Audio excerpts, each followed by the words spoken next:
बच्चों, हिंदी की कक्षा में आपका हार्दिक स्वागत है। पिछले वीडियो में हमने उपसर्ग पढ़ा, आज हम प्रत्यय पढ़ेंगे। बच्चों, प्रत्यय को अंग्रेजी में सफिक्स कहा जाता है ना। प्रत्यय वह शब्दांश है जो किसी मूल शब्द के बाद में या अंत में लगकर एक नए शब्द की रचना करता है ना। यानी कि मूल शब्द के बाद में लगकर नया शब्द बनाता है। तो इसमें दो खास बातें स्पष्ट हुई। पहली कि यह शब्दांश है, दूसरी कि यह मूल शब्द के अंत में प्रयोग होता है।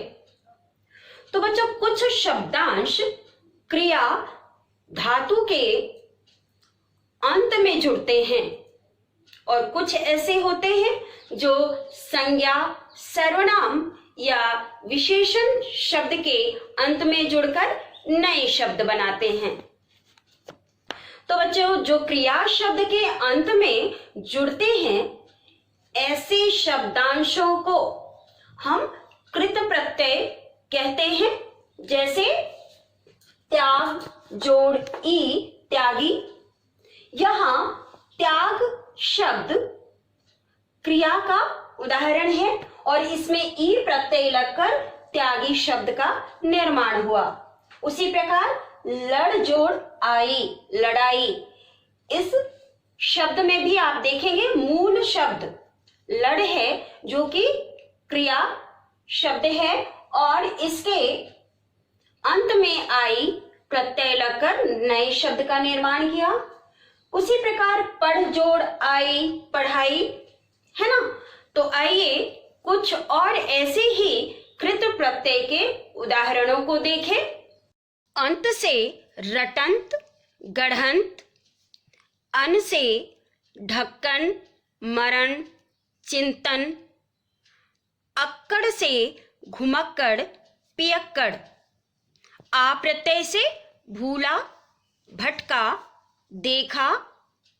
आऊ से कमाऊ, टिकाऊ, बिकाऊ।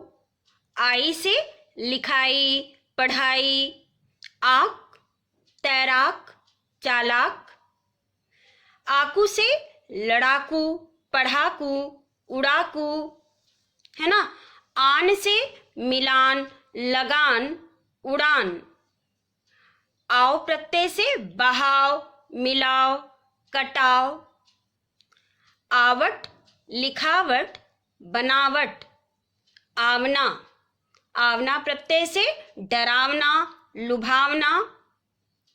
आवा से पहनावा, बुलावा, दिखावा। आलू से दयालु, लजालू।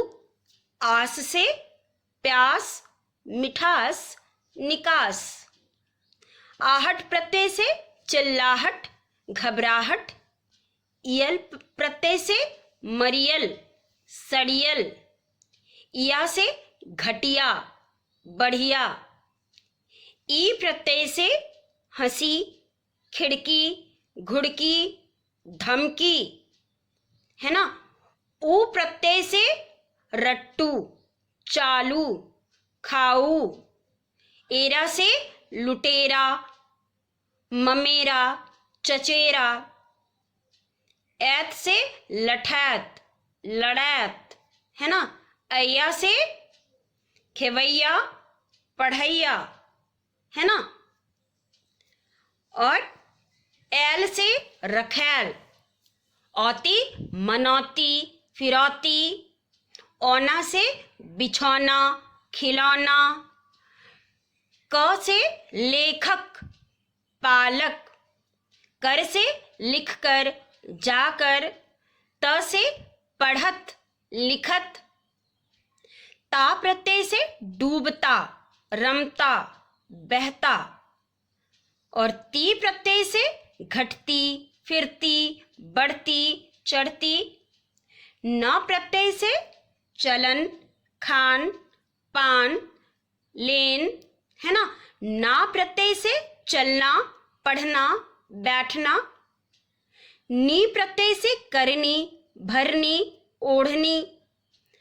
और अन्य प्रत्यय से गोपनीय, करणीय, पठनीय, है ना।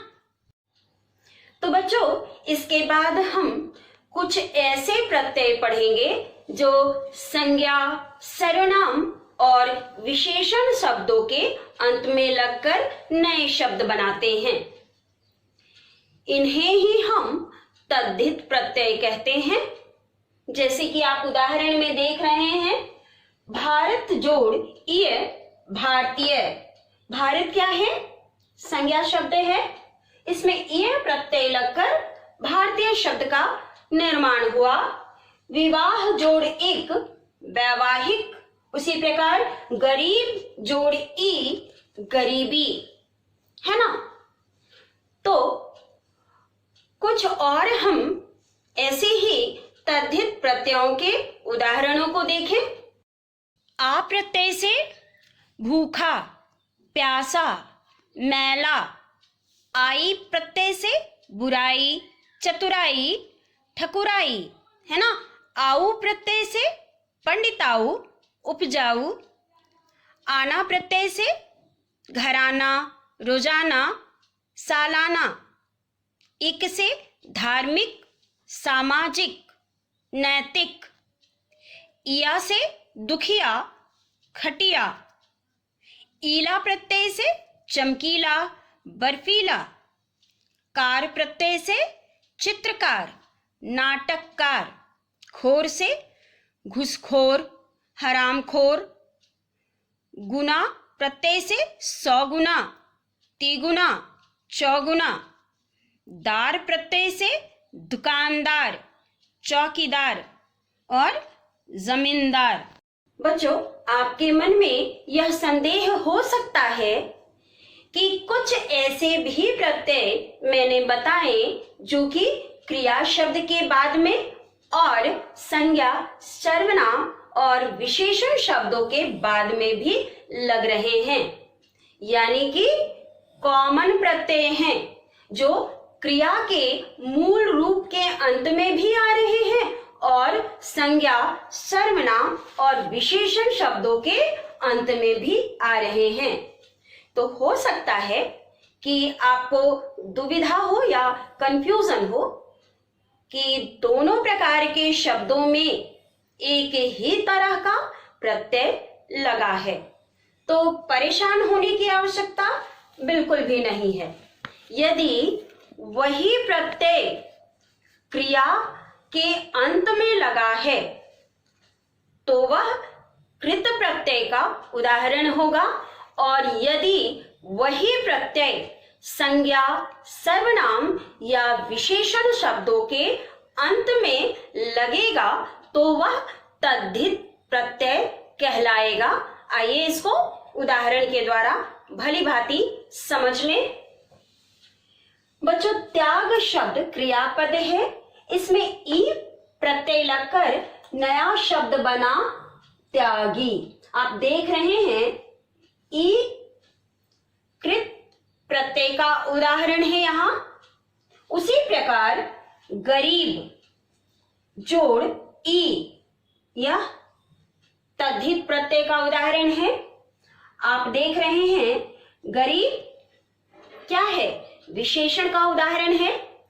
विशेषण में ई प्रत्यय लगकर गरीबी शब्द का निर्माण हुआ है, अर्थात दोनों ही सूरतों में, यानी कि क्रियापद में भी ई लगकर नया शब्द बन रहा है त्यागी, और गरीब शब्द में भी ई प्रत्यय लग करके गरीबी शब्द का निर्माण हो रहा है।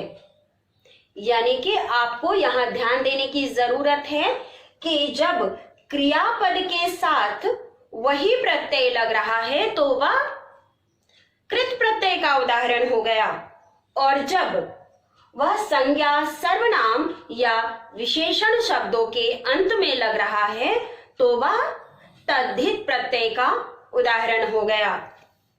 तो मैं समझती हूं बच्चों, अब आपके मन का जो कंफ्यूजन है, आपके मन की जो दुविधा है वह दूर हो गई होगी। तो आज हमने पढ़ा प्रत्यय तथा उसके भेद, कृत प्रत्यय तथा तद्धित प्रत्यय। आज के वीडियो में मैंने जो भी पढ़ाया है उससे संबंधित नोट्स तथा प्रश्नों का लिंक डिस्क्रिप्शन में डाल दिया है। और यदि इस वीडियो के किसी भी शब्द या एक्सप्लेनेशन को समझने में आपको कठिनाई हुई हो तो कमेंट सेक्शन में अवश्य कमेंट करें ताकि मैं आपकी सहायता कर सकूं। धन्यवाद।